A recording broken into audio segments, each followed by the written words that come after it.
Hi there, and thank you for joining us for the FO Live, titled Yemen, Houthis and the Yemeni Civil War. I am the moderator, Christopher Roper Schell. I am a contributing editor at Fair Observer, a longtime Hill rat, meaning I was a Capitol Hill staffer for a while, and I did a year at the Pentagon.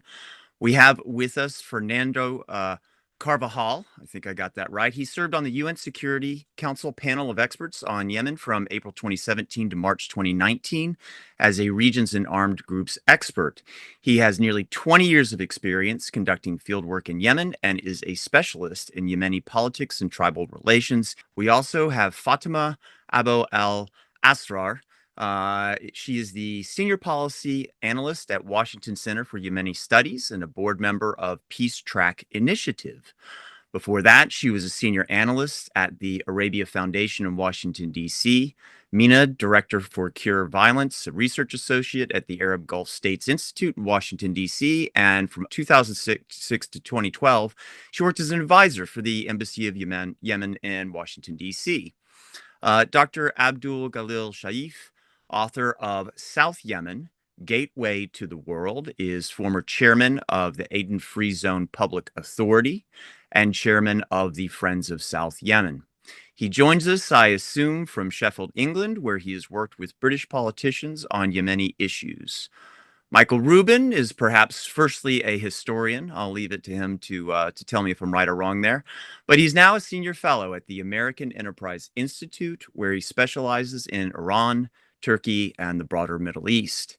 He previously worked as an official at the Pentagon and has lived in post-revolution Iran, Yemen, and both pre- and post-war Iraq. I want to thank you, panelists, for being here, and I want to say right off that everyone should feel free to jump in at any time. It's a lot more interesting if we have a discussion rather than me just throwing questions at you. So thank you all. I want to start off with a basic question. How did we end up here? Dr. Shaif, you've written in your book about the promise of Yemen after independence, and you have a master's degree in economics. So perhaps you could shed light on how we arrived at the current situation. I also watched an interview you did for South 24 on this subject. So if you'd like to take a stab at that. Thank you. Thank you for that. Just to add as well that I'm also the representative for the Southern Transitional Council in Geneva. I think that's relevant in terms of being honest about what I'm about to say and whom I represent. Just to say that we've got to the stage that we have in terms of the conflict because of the Houthi overthrow of the legitimate government and the legitimate president in 2014. That's how this whole conflict started. The Houthis decided to take over Sana'a, the capital, overthrow the president, and then try to invade South Yemen, which they failed to do so. That was in 2015. The resistance in South Yemen was able to kick the Houthis out of the south, mainly because the environment in South Yemen, politically, economically, culturally, wasn't conducive for Houthi control over the south. And I think it's really important to recognize and understand that there are two distinct identities here. The South has a history of being a state on its own. The South has a history of having its own army, its own central bank, and its own foreign policy. It was led by the Yemeni Socialist Party all the way until 1990. I think the project of unity in 1990 was welcomed by everyone in Yemen, both in the south and the north. But I think it's really important that we look at the realities of how things are at the moment. That unity has failed miserably, both economically, politically, socially, and militarily. Now, the realities that we have on the ground is that the Houthis have taken over 70 to 80% of North Yemen, and they do have strong control politically and military over that period. But economically, they're very weak indeed. Being designated as a terrorist group as well will make matters much worse for them as we go along. So in terms of the realities on the ground, there is the STC in South Yemen embracing the legitimate government that was thrown out by the Houthis in 2014 as part of the Riyadh Agreement, particularly an agreement imposed by the Gulf state because of their own interest in that part of the world. But the military and security responsibility is that of the STC in the south. And I think the reality is that we have two very powerful groups, one in the north led by the Houthis, who actually believe that they have a God-given right to rule Yemen, and one in the south by the STC, supported by the Million Man March in Aden. So I think these are the political realities. I think the problem that we have is that the UN is still working on the parameters and the policies and the resolutions of 2011, rather than looking and reviewing and looking at the things on the ground and changing the policy as it stands. So I think the UN is working on old resolutions that will not work, because unless you have a peaceful resolution that gives the South its aspired aim of becoming independence, you're only working towards a potential conflict in the future between the South and the North, which is between the STC and the Houthis. Yeah, and Fernando, I know you've had a few choice words for the UN, if I recall, in your writings. I don't know if you want to comment on that. Definitely. I think some of us have been fairly blunt on addressing the role of the UN in its various offices since 2011, right? Since the beginning of the Arab Spring, beginning of the transition, the way that the UN envoy in particular, the four UN envoys have handled this transition since the Arab Spring. I think a lot of observers have kind of moved on from the Stockholm Agreement narrative, but whenever we look at a conflict, we have to look at its origins. So just as Dr. Shaif has focused on the coup, the Houthi coup of 2014 and the start of the war in March 2015, I've also been one that has been focusing on how the UN has failed to really resolve this multifaceted conflict. It's always, I think Michael and Fatima will agree, it's always giving concessions to the Houthis in hope that this actor, reacts in a positive way to engage peace talks. But the typical Houthi tactic is, let's see how many concessions I can get today, and I only give a little in order to keep surviving and keep expanding and keep consolidating my control. I think 10 years later, we're at a point where the UN needs to think out of the box, needs to start realizing who the actor is that they're dealing with, and take a different approach if they're really interested in bringing peace to nearly 30 million people that are really suffering from a humanitarian crisis. Fatima, do you want to jump in on that? I saw you were name checked there. Yes, I do agree with what Fernando has expressed. So, Okay. we've arrived at this dangerous situation. I mean, 10 years ago, if you told anyone that the Houthis are a substantial threat, if you told anyone in Washington, D.C., that fact, they'd laugh at you.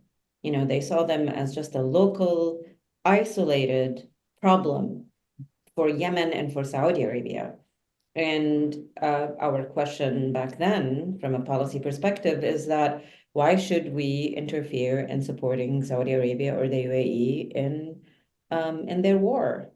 Everybody saw it as a domestic problem, regional problem, failed to really grasp the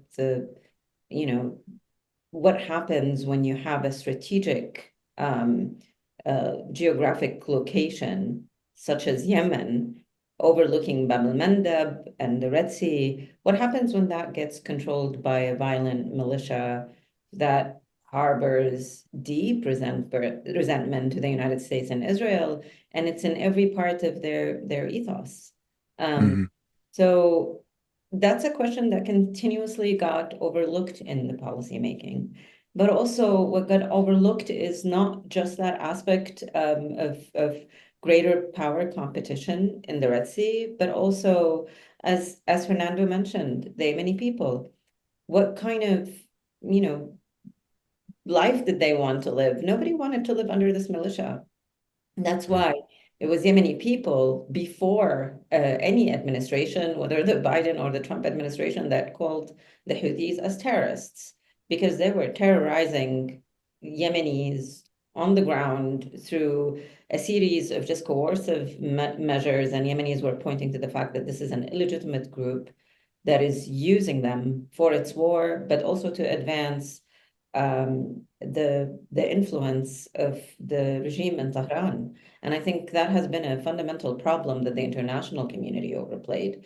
So in none of the discussions with the UN and none of the discussions with the US administration, including the former Trump administration, where the Houthis recognize as an actor that is moving with perfect choreography with the Islamic Republic in Iran, or it really has a disruptive role in the region. And people who studied Yemen for years and understood the Houthis and understood the region, we're laughing at all of the sudden headlines that talk about the Houthis have suddenly become a regional or an international actor. The writing was on the wall for all of this time. So there's some kind of I think, strategic missteps that have happened. We arrived here through a perfect storm of like strategic neglect, of policy misfires, and also shifting global alignments, failing to address that complexity and just seeing everything from a domestic Yemen Houthi lens is really what got us here. And you can say that there are all these headlines, but for the average American, the average person, perhaps, they're unfamiliar with Yemen.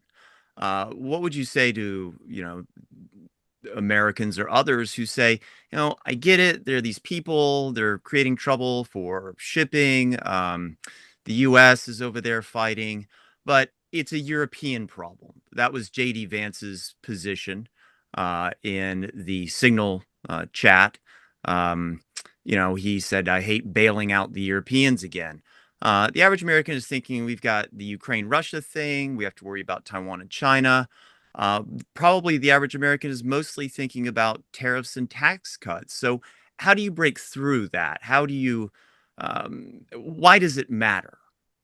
I love this question, and I think it's a really important question, but I am extremely disappointed. I can understand the reaction of the American public, but I'm absolutely disappointed with the reaction of, senior officials in the administrations who are failing to grasp the bigger element and the great power competition.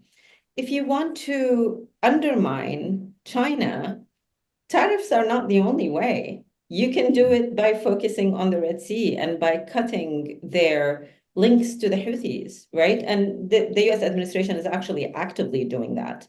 But it's important to remember why they're doing that. You know that it was Chinese companies linked to the regime that have been sanctioned recently for providing the Houthis with the tech to have better precisions in striking our military and our Navy. If that's not proxy warfare, and if there is no understanding of that at the higher level, that is just extremely disappointing. So while I do agree it is a European problem, failing to grasp the broader element is really dangerous, beyond economics, beyond the movement of what's happening in the Red Sea.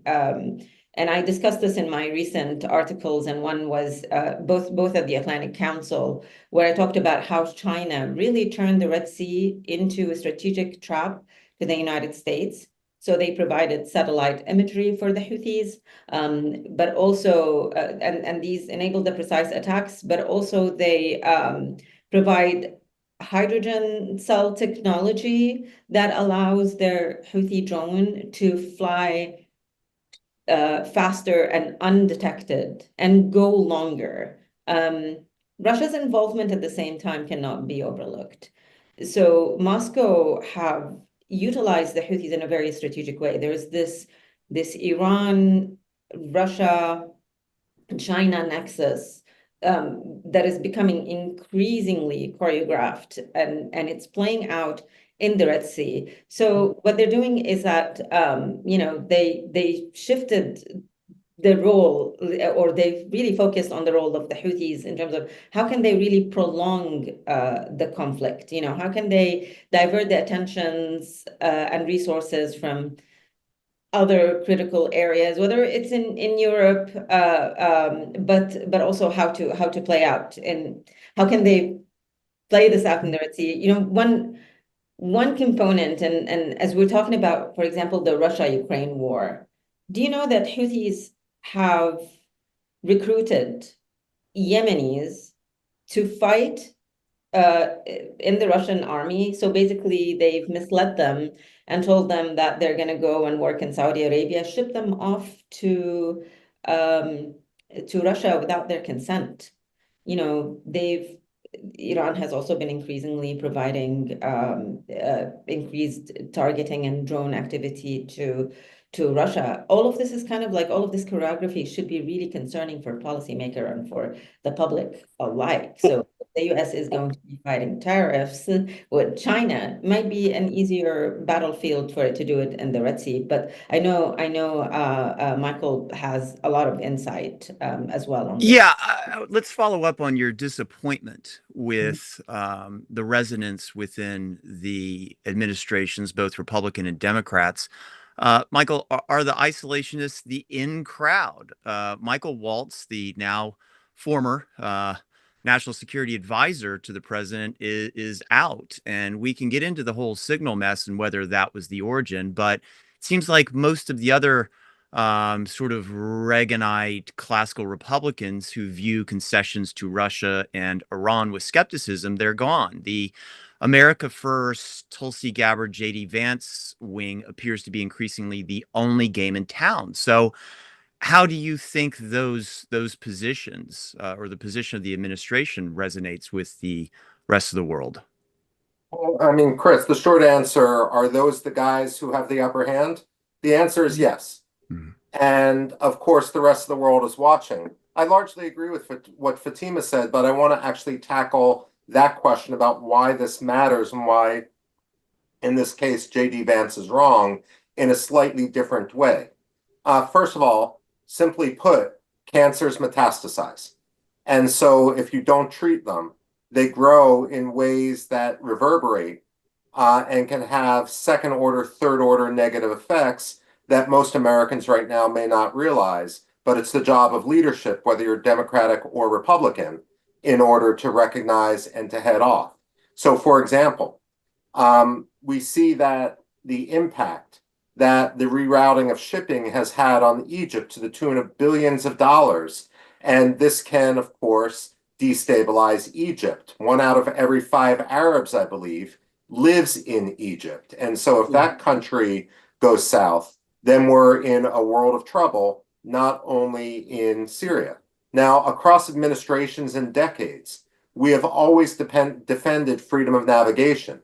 We did it in the Taiwan Straits, both Democrats and Republicans. Ronald Reagan did it in the Gulf of Sitra, and both Democrats and Republicans have done it in the Strait of Hormuz. If you simply cede a strategic choke point and say, we're no longer going to be interested in the trade, even though all Americans will pay for this at the store with increased insurance fees, increased prices of gasoline and so forth, increases on every good, then what you're basically saying is it's open season on the Strait of Malacca. It's open season perhaps someday in the Strait of Gibraltar. It's open season in the Panama Canal, where Donald Trump has actually tried to reshift some emphasis. So the point is, what happens in Yemen doesn't stay in Yemen. We also know when it comes to oil that even if much of the petroleum trade that goes through the Strait of Hormuz goes to, the Bab al-Mandab goes to Europe. The fact of the matter is that the price of energy is linked. So if there's instability in one part of the world, Americans are going to be paying for it, even if it's our own domestic manufacturing. Now, the last point I would make, and this goes directly to your question, Where I think US policy goes wrong across administrations is number one, we too often prioritize wishful thinking over reality, and we've got to calibrate our policies towards reality. The second is when we navel gaze and when we prioritize Washington politics and posturing above the reality of the situation. I'll be bipartisan in my criticism. Tony Blinken was wrong when he delisted the Houthis as a terror threat. Likewise, J.D. Vance is wrong when he says that this has nothing to do with us, it only has to do with Europe. The more Democrats or Republicans navel gaze, the worse it is for ordinary Americans. The difference now, just to round up to your question, is that the pendulum has swung so far in the direction of the isolationists that we really are exposing us to a world of hurt if we don't recognize the threat the Houthis pose, not only to the world, but also, let's face it, the way I look at it, the Houthis are a violation of Yemeni sovereignty. It's not the people defending Yemen who are violating Yemeni sovereignty. Yeah, and thank you for reminding everybody that the Houthis were delisted. Then they had, you'll know better than I, some obscure designation, I think at the end of 2024, and Trump came in and relisted them. Good points also on how to, from the American perspective, to make it hit home, talking about those extra 2 weeks in shipping. JD Vance may be right, it's only 3%, but it does act as a bit of a tariff. While I got you on the horn here, Michael, I know you spoke, and by the way, some of what you said was also on this program. In March, you spoke with Yemen Today News about the strikes, March 16th it was, and the American strikes. And you said you hoped the strikes would help the Yemenis get rid of the Houthis. Do you have any further assessment? Is it too early to tell? You have, as you just did, advocated for a strong response to the Houthis. And I have a follow-up, I suppose. Are you disappointed in the ceasefire? Okay, again, short answer, I am disappointed in the ceasefire. When one side is pleading for a ceasefire, you press your advantage. You don't go into a poker match when you have a full house and your opponent has a pair of twos and let your opponent outbluff you. Mm-hmm. And consistently, that's also a problem across parties in U.S. foreign policy, at least in my assessment. But here's what I would say. There's an old Russian joke about the difference between an optimist and a pessimist. The Russian pessimist is the one who said things have never been so bad. War, health, economy, environment, they couldn't possibly get worse. And the Russian optimist is the one who says, no, no, no, they can always get worse. So on one hand, I'm keeping that dynamic in mind. But on the other hand, just yesterday, the Yemenis announced a new military division, if you will, as they prepare to really tighten the noose on Sana'a. Sana'a is having trouble resupplying because its airport has been removed from operation. And let's also face it, the people of Sana'a aren't supportive of the Houthis. They are terrorized by the Houthis. And so it's quite possible we are going to see some movement in the very near future in order to for the Houthis to be sent packing from Sana'a. This is what worries me and why I think Trump's unilateral ceasefire is a mistake. And it isn't worth the paper it's written on. And I say that knowing it's not written on any paper. It was just a Trump reaction. When we look at the regional dynamics, there's been a lot of criticism, for example, that Trump and this deal with the Houthis cut out the Israelis. Well, you know what? While I feel for the Israelis, let's not forget that the Houthis have attacked the Emiratis and the Saudis more than 1,000 times, civilian infrastructure. And so this is a broader regional problem. But one of the reasons why the Saudis have been perhaps not as proactive as I think many of us would like in really turning the screws on the Houthis is a sense that was accentuated during the Biden administration that the United States no longer had the back of Saudi Arabia, that we were encouraging our regional allies to stick their necks out, but we weren't going to do anything to protect them.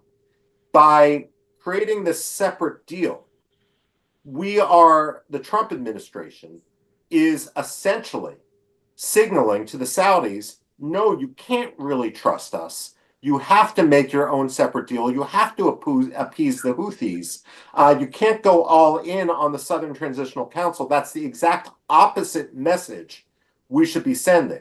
We should be encouraging the Saudis and the Emiratis to be working together and with the Southern Transitional Council to basically consolidate the areas of control, consolidate the areas of governance, and turn the screws on the Houthis. The last point I would make with regard to this is when it comes to US policy, I'm critical not only of our tendency to make separate deals, but also we need to start differentiating among the Yemenis, among those who control territory on the ground and actually govern, like the Southern Transitional Council, versus those whose power is one, or whose political position is one of legacy, but they don't really control anything outside of an Istanbul or Geneva boardroom.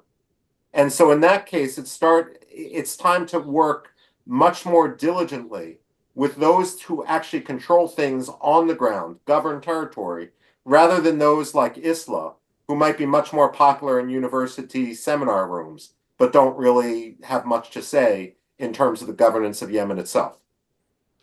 Well, let's stick with this idea of side deals. The latest side deal was for Hamas to release the last American hostage. And that came after the surprise announcement by Trump that he was ending a 7-week air campaign against the Houthis without a requirement for the Houthis to stop attacking Israel. This stunned Israel because just hours before the Houthis had struck Israel's main airport, Israel then retaliated against the Houthis, destroyed their main airport and their main link to Iranian weapons. Some estimated the damage at $500 million. The Wall Street Journal has an article, I think today, titled Trump Surprises and Sidelines Israel Ahead of Landmark Middle East Trip. So does the U.S. decision to have a ceasefire with the Houthis and enter direct negotiations with Iran over its nuclear program strain U.S.-Israel relations and put on the back burner Israeli hopes for a green light to strike Iran? And anyone can jump in now. If I may, really quick, I know Fatima has something to jump on to follow up, but just really quick on your question, Christopher. I think somebody made a very smart comment when the ceasefire was announced on X, and basically they said America first. And this is really what frames Trump's approach, not the US government's, but Trump's approach and JD Vance and his team to this conflict. Number one, the armament, the mobilization of weapons, of B-2 fighters to Diego Garcia, all of this that we saw over the last 2 months, from my view, and others will agree, was more of a show of force for Iran, not so much for the Houthis. But this was a mobilization that sent a message to Iran itself. Second, the Houthis, whether you see them as a proxy of Iran or an ally of Iran, as a member of the axis of resistance, keep in mind that Hamas and Hezbollah were decimated by Israel. So who's left? The Iraqi militias and the Houthis, right? And the focus shifted to the Houthis. And basically, Trump said, I can create damage, to deliver damage to the Houthis as a message to the Iranians. This approach on the ceasefire, we really have to frame it within the language of Trump and the administration. And literally it says, this ceasefire is for our benefit, not anybody else. Do keep in mind that according to media sources, the US envoy in Muscat put a series of demands, for the ceasefire, and one of them was stop the launches to Israel and stop all the attacks around the Bab al-Mandab, not just against American ships, and lastly, for the Houthis to rejoin the UN roadmap. But just like Michael pointed out, because the US administration failed to use the leverage that they had at the moment, they simply were happy with the Houthis saying, okay, we'll stop, you stop bombing us, we'll stop bombing your ships in the Red Sea and the Arabian Gulf. So again, the US administration, Trump needed a win after 7 weeks, because in Trump's mind, 7 weeks is an eternity because of his base. So he needed a win. And for him, using his typical language, he framed this ceasefire as a win for the US, when in fact, we're nowhere near a win. If I may, really quick, to Michael's point regarding the Houthis, many of us have been making the point that this threat in Bab al-Mandab is not new. The Houthis have attacked Saudi, Emirati, and other civilian ships since 2017. They've hijacked multiple military ships from the coalition after 2017. As long as the Houthis are in control in Sana'a, they're allowed to grow, they're allowed to consolidate. This is a permanent threat across the Red Sea and the Arabian Gulf. This is now the Houthis have learned that they can turn on and off a switch and gain concessions that strengthens their position in Sana'a. Lastly, with regards to Michael's comment on cancer, because the Houthis have been in power for 10 years and been allowed to grow, they are now in the Horn of Africa. The smuggling, the profiteering is now through Somalia, throughout the Horn of Africa. They are now in Sudan, along with Iran. This is a backdoor threat to the GCC and to the Arabian Peninsula. So again, this cancer, if the UN and the US administration, we have to say that the US is still a hegemon, right? In the region, that still the Arab monarchies still rely on the US for defense. If the US decides to be hands off, the cancer will grow and the threats to US interests will continue to grow. I want to touch on some of what you said, Fernando, but I don't want to cut off. You said Fatima had something on her mind. Yes, sure. I mean, I also see Dr. Abdul Galil. So there is, the idea is, this wasn't a ceasefire. This was just a negotiated off-ramp. Everybody knows it. Everybody needed a safe phasing exit, and both sides wanted it so badly. The Houthis were hurting. So, I initially was skeptical of the language of capitulation, but the Houthis did put out, I've never ever thought I would see a Houthi loyalist and one who's designated as a foreign terrorist to say something along the lines of, he retweeted someone who said the US is a pragmatic superpower. Their language shifted as soon as that came in the news. So there was something to it. The Houthis capitulated. And I know that Abdul Malik al-Houthi, for example, comes on TV and he says, this is all fantasy. This is the words of the infidel Trump and so on and so forth. And our media takes him for granted. But the question is, why is the ceasefire holding if Trump is not saying the truth? The Houthis did sustain some damage, did absorb a lot of damage.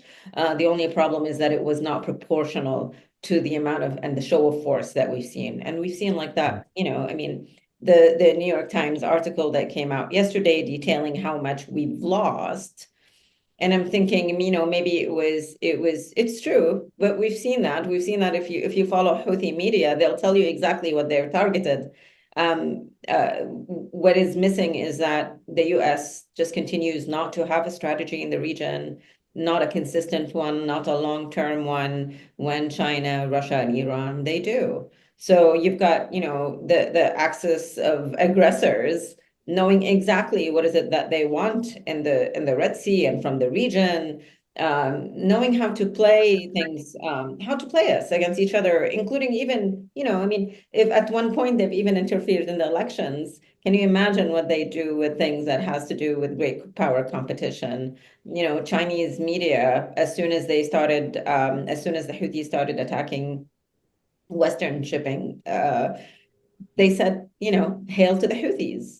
And that is something really important to understand. There's like another information warfare that is happening at very granular levels that we can't keep up. Like, you look, I don't have to read Wall Street Journal or New York Times or any of these when I can actually go to the Houthi website every morning, finding them, quoting them, and tallying our losses.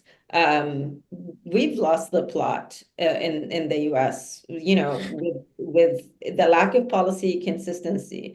This cannot be a partisan issue. This is something that, there has to be some kind of a bigger, broader agreement and a strategy that can set the tone for this. But most importantly, when it comes to the issue of Israel that you've mentioned before, and I do agree with, the most of what Michael and Fernando said. It's just common sense. But I do fundamentally believe that one element is missing in the discussion is how really Tehran is pulling the strings on this ceasefire. I think Tehran wanted to offer Trump a deal prior to the nuclear negotiations in Oman, the fourth round, and they wanted to demonstrate that they can really control the Red Sea via their proxies. So they're able to turn the switch on and off with the Houthis by instructing them. And of course, we know that the Houthis negotiated in Oman, that the US negotiated with them in Oman. We know that already, but what we don't know is what is behind the scenes, and it's looking increasingly likely that they said so. Even the reporting in the New York Times, alluded to the fact that there were Iranian officials in Oman that persuaded the Houthis to take this deal.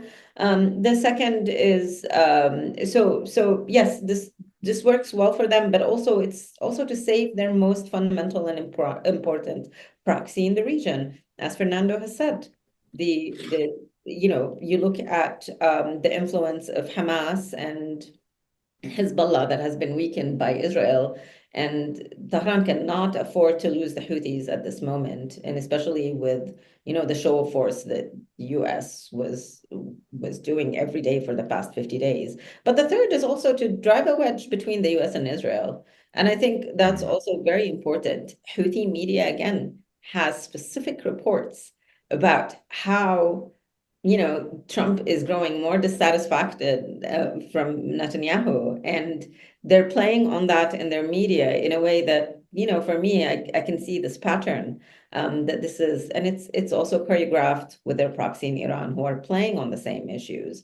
So the more that they are able to do this and to kind of interfere in our foreign policy in one way or the other, the more successful they are and closer they are to getting to their goal.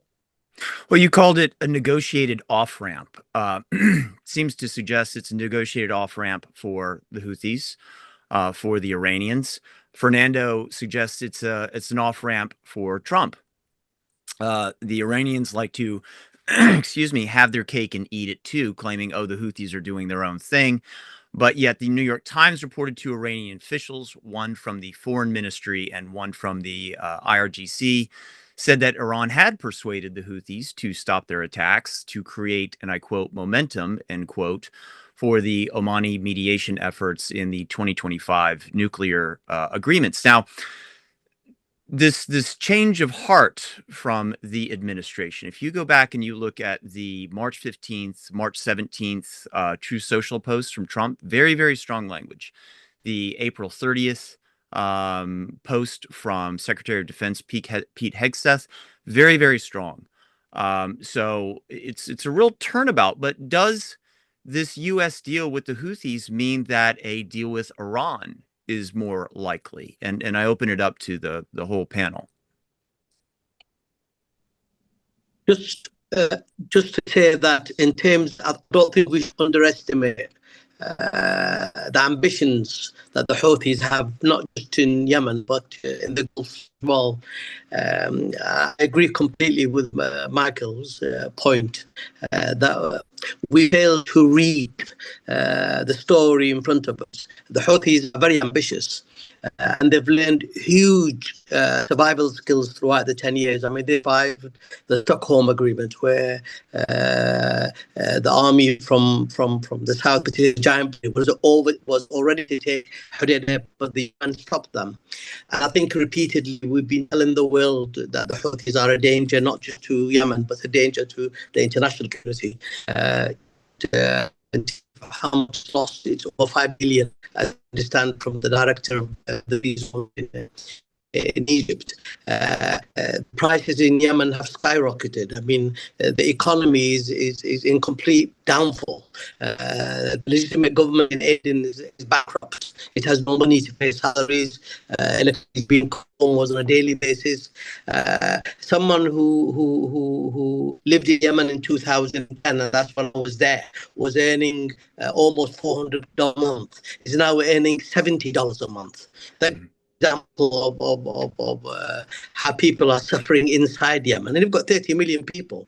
I mean, if this economic downfall continues in Yemen, you have a vacuum in terms of security, because then you have extremist groups like AQAP and Daesh taking over swathes of parts of Yemen. That, again, is a major danger. And I think that's what the Houthis are hitting at. The Houthis are trying to survive. The policy about hitting Israel, it's not a policy to support the Palestinians whatsoever. I think it's naive to think that the Houthis believe that they're supporting the Palestinians. The Houthis want to show to cultivate internal support and external support. They're a power player, and they're negotiators any peace talk in Yemen.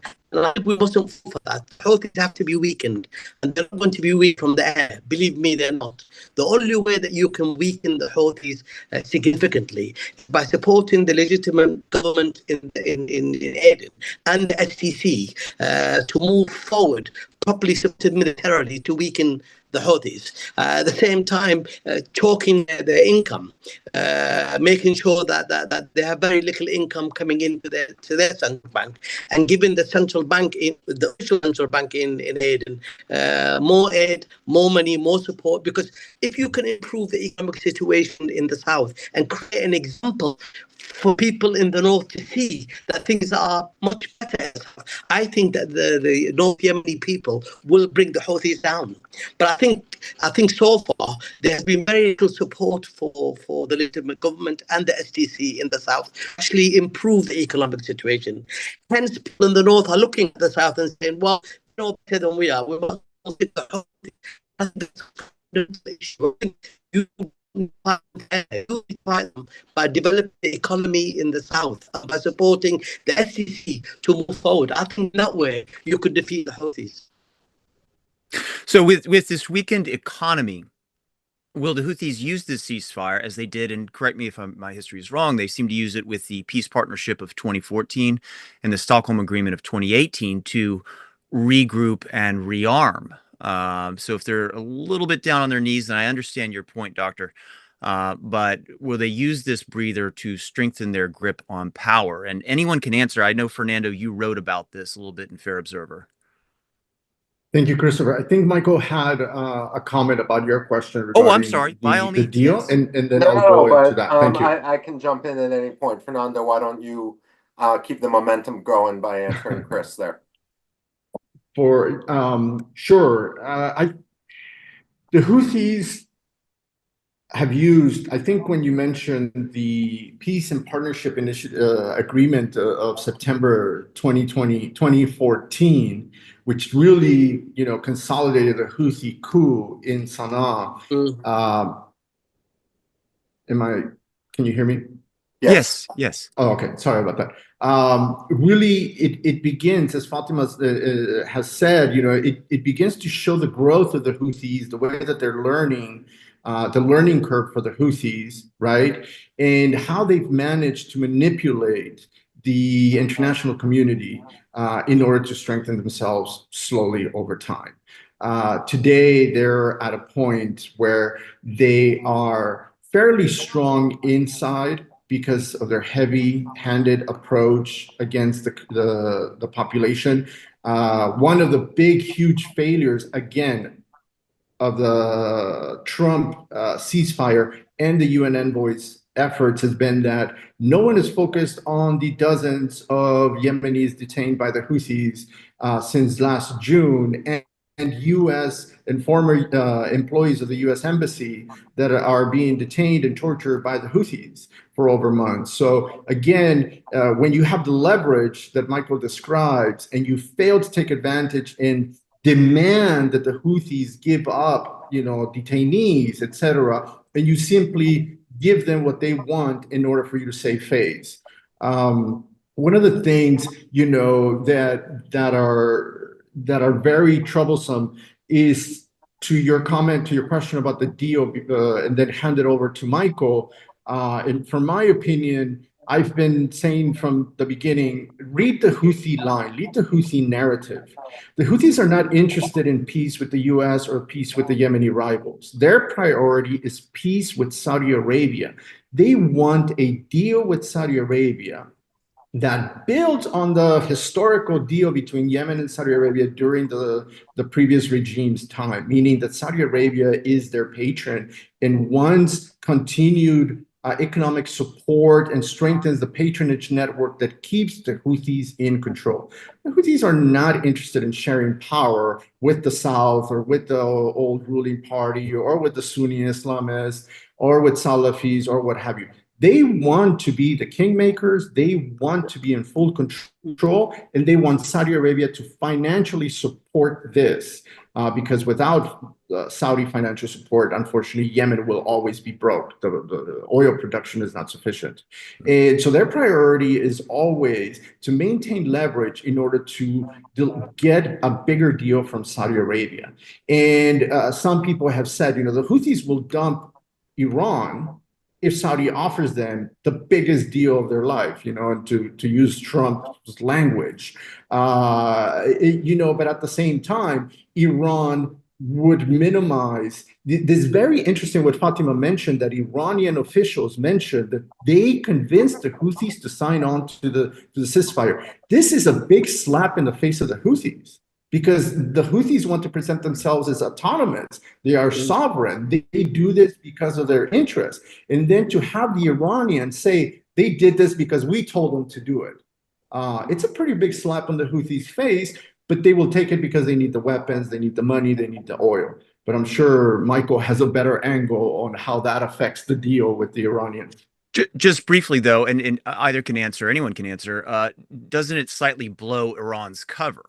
This facade, this fiction that they don't have any control of the Houthis. Sure. Yeah. Sure. I mean, these are the narratives that we see playing out on the media for Iran, for Lebanon, for the Houthis, right? Where we in the outside, our mainstream media in the West has lynched on to that line, the Houthis are Iranian proxies, right? So then the Houthis respond by, no, we're autonomous, we're independent, we're doing this for us, for Yemen, etc. Also, the mainstream media fails to distinguish between the Houthis and Yemen. I think Fatima mentioned this, and Dr. Shaif mentioned. Whenever the Houthis are mentioned in our mainstream media, it's Yemen attacked a U.S. ship. No, Yemen didn't. The Houthis did. The Iranians, keep in mind, I wrote an article for the Fair Observer. All right.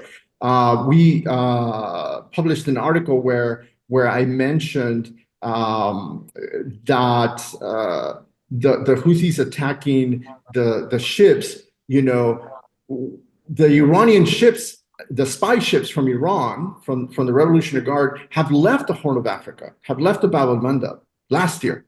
And that began to diminish the Houthi capabilities to attack ships across the Bab al-Mandab. So we have not had a Houthi strike in Bab al-Mandab since December of last year. It just so happens that the week before that last is when the Iranian ships left the region of Bab al-Mandab. So this is a reciprocal relationship. The Houthis can't do without Iran. Iran needs the Houthis to gain leverage.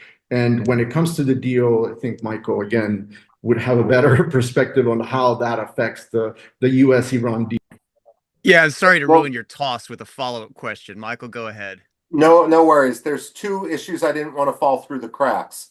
Number one, you had asked Chris whether the Houthis are going to use the ceasefire to rebuild, and the answer to that is a simple yes. And Fernando, yourself, others have talked about the history with regard to Stockholm and so forth. But the fact of the matter is, the Sana International Airport was the little cousin in terms of how the Houthis got their supplies. The big two are Hodeida's port, and the Stockholm Agreement merely was the primary example of prioritizing wishful thinking over reality. It still is a Houthi-controlled port for all intents and purposes. The second is, and we really need to address this issue, is the malign influence of the Sultanate of Oman, which would much rather have the Yemenis suffer under Houthi abuses than have any degree of meaningful South Yemeni representation in Oman. That's something that it's the elephant in the room. It's not going to go away. And so long as those two mechanisms of Houthi rearmament are there, the Houthis have no incentive to play ball. Now, the other issue you asked about was the impact on the Iran negotiations. And here we have the fact that Trump has diplomatic attention deficit disorder. Fatima had mentioned how after 7 weeks, I believe, Trump really needed to declare victory on something. And the fact of the matter is the Iranian strategy has always been to run the clock out. They've just concluded their fourth round of negotiations and it's gone nowhere. And so then the question becomes, at what point does Trump flip on a dime again? You guys can count the number of metaphors I'm mixing in this whole talk. At what point does he flip back? Right now, the Israelis are frustrated. The Saudis have every right to be frustrated, and so forth, with regard to how Trump is privileging the Houthis and giving immunity, if you will, to Iran. But at the same time, if he loses his patience, then we could be in a whole different situation. And unfortunately, I'm not really sure the Iranians fully understand that they can't simply use the same playbook they've used for every single administration going back to George H.W. Bush when it comes to running down the clock. The last point I would make, and this again, I don't want to engage in what I've just criticized and do the Washington navel gazing, but I don't think we've seen the true repercussions yet of this alleged Qatar deal with regard to the aircraft and so forth. That is, I mean, I spent a couple days ago talking to some friends of mine in the Make America Great Again sort of camp. And even they couldn't rationalize what Trump had been doing with Qatar behind the scenes. This is going to blow up in a major way for which Trump is going to look for a distraction. And that could actually lead to to Trump shifting his position towards Iran, shifting his position towards Israel and the Houthis yet once again, and returning to the status quo ante. So you mentioned Trump has, and I quote, diplomatic ADD, basically, attention deficit disorder. But Chris, he has the greatest case of it that anyone has ever had. No one could do it better than he does. Yeah. But others have suggested that Trump was merely worn down, that he needed a win. So did the Houthis succeed by imposing high costs? Could it be through low-cost technology? Our stores of Tomahawk missiles have been an issue of concern. Procurement has been a concern. I think we procured 0 last year. We can make about 100 a year, and we have been going through them pretty quickly. Or did Trump have a change of heart for another reason, or all of these reasons? Chris, very quickly, I think it's for another reason or all those reasons. I don't think Trump is a master of details on how many Tomahawks there are in any specific area of operations. And there's been public reporting that he's skipped all but 12 of his presidential daily intelligence briefings. Therefore, I suspect this is just Trump and his attention deficit disorder rather than any sort of deeper logic be governing his actions. Okay. If I may, Christopher, if I could, just a really quick comment. Sorry, By all Fatima. means. To finish up on Michael's and your question about Israel and the approach, let's keep in mind that when Netanyahu was at the White House, the media focused on his reaction to Trump announcing the talks with Iran, right? Apparently, Netanyahu and Israel wanted that to remain secret and wanted to remain in the background and were not ready to make that public. The strikes, the combined strikes by Israel and the US that led to the ceasefire were definitely something that Israel pushed for and had to give a big show of force. Again, from my perspective, it's a show of force to the Iranians more so than the Houthis. The Houthis can continue to claim these strikes, but let's keep in mind again, everybody's ignoring the Iraqi militias who have a shorter range to Tel Aviv than do the Houthis and could sustain a bigger threat long term to the Houthis. But this issue with Iran and Israel, again, it's come up over and over because Trump in public is undermining the Israeli plans.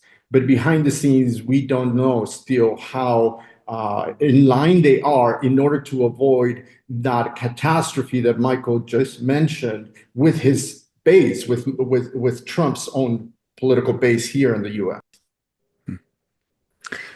We only have about a minute left or so, but yeah, go ahead. Yeah, just very please, quickly indeed. I think looking at the Houthis in a microscope and how we deal with them in the future. As an economist, I believe that the best way to fight the Houthis is to develop the South. That's one area. The second area I believe is that their mismanagement of the economy. Let's restrict their access to international markets wherever it is. Let's make sure that Houthi leaders are restricted from traveling and investing in other parts of the world. I think it's very important that we fight them with their own weapons because they've used their weapon. They've stopped the sale of oil and gas from the south. They've actually said they've threatened that we cannot sell, and we've not been able to sell for 2 years, leaving us completely bankrupt because that's $90 million a month that would come into the central bank. I think that we need to. It's not about military aggression here. It's about how do we attack them in every possible sense to make them weaker. And the way to attack them to make it weaker is to speak with the STC, is to build relations between the US, and I hope Trump does that with the STC in the south, because in that way you're allowing the Yemenis to resolve the problem in Yemen rather than getting outside actors to do that. So I think a relationship with the STC could stabilize things, and also the UN playing its role much more practically and looking at the situation as it is now in 2025 and not as it was in 2011. I think these are ways of fighting off the Houthis. In a previous interview I saw of yours, you said that the economy, the military, the central banks are already effectively bifurcated. So that may make that a little bit easier. And I don't want to mischaracterize your words before I add, you said anyone who didn't see that, there were a bunch of idiots. Yeah, you were quite pointed. I was hoping to really get some of that flash because you were fired up in that interview I saw. Yeah, I mean, the economy is on the verge of collapse now. And I think we're not looking ahead to see what that could do in terms of extremism and terrorism in areas in the south, because people don't have a daily meal at the moment. They eat once every 2 days. There's hardly electricity. So if you get an uprising, the alternative could be much, much more worse. So I think it's important that international aid is cut off from the Houthis and taken to the central bank in Aden. That could be one way of weakening them continuously through economic weapons. We've not used that. Every time the Houthis have done something, we've sort of paid them back. We need to make sure that we challenge them much more, because the ramifications for the economy are huge, and that's my main worry at the moment. I worry that extremist groups will get the upper hand eventually, and people like the STC, who are putting a moderate hand, working with the Arab coalition, working with the US, are losing out. And I think it's really important, because they're the only ones that have defeated the Houthis. The people in the south, they defeated the Houthis in 2015. We need to build on that. Yes, I will beg the indulgence of our audience for just one last question. I think it's a short one. Fatima, I saw your interview with the Foreign Policy Association where you were asked in 2019 how much hope you had in a future democratic Yemen. You said you had very little. Have the last couple of years affected your position one way or the other? And that would be my last question. Thanks, Chris. The future for Yemen is very messy, and part of it is just the ideological component that the Houthis are pushing. It is my belief that this group is building an army to expand in the region, because their focus on children is really scary. It's pathological. When you indoctrinate kids to hate others, when you say Israel, US, bad, China, Russia, good, and then, you put all of the state apparatus that's available in your hand to push that narrative and give it to millions of kids in camps, in summer camps. They're hollowing out the society. This ideological component is the most frustrating for me. The inability to fight that ideological component. If we can't push the Houthis out, these stories are going to remain forever. So that's the kind of warning that I wanted to give. But you know what, in terms of the Houthis and the relationship, just to simplify things, Houthis are a hybrid actor. They rule like a state, they fight like a militia, and they escalate like a proxy. This is the nature of the Houthi threat. They don't need Tehran on a day-to-day basis to tell them what to do, because they already do it for them, right? So when it comes to regional escalation, they're on their speed dial, and that dual role is why our diplomacy keeps failing over and over, because we're unable to recognize it. So that's the first thing I wanted to say. The second is that Mike encouraged me to think about like this idea of navel gazing. It happens in Yemen too. It happens when we say the Houthis can be easily defeated. That's a fantasy. That's a slogan. When we say the Houthis can be easily defeated, because we've had a decade of Saudi and Emirati intervention. Where did that go? We've had 50 days of continuous bombing. We've had Biden also take a crack at it in different ways. Where did that go? We don't have a strategy. Give me a strategy, give me a plan, and I can show you how the Houthis can be defeated. It has to be sustained pressure. It has to address their ideological component. It has to work with people from within. You can't just say, give support to the army and it's all going to be great. Something, the Trump administration, with the conventional power that it had, could have just, crossed every ethical and legal boundary to destroy the Houthis. They embed themselves in population. We have the capability to create chaos at high costs. And the Houthis want the US to do that. They really kept baiting the US to do this, because that's how their propaganda thrives.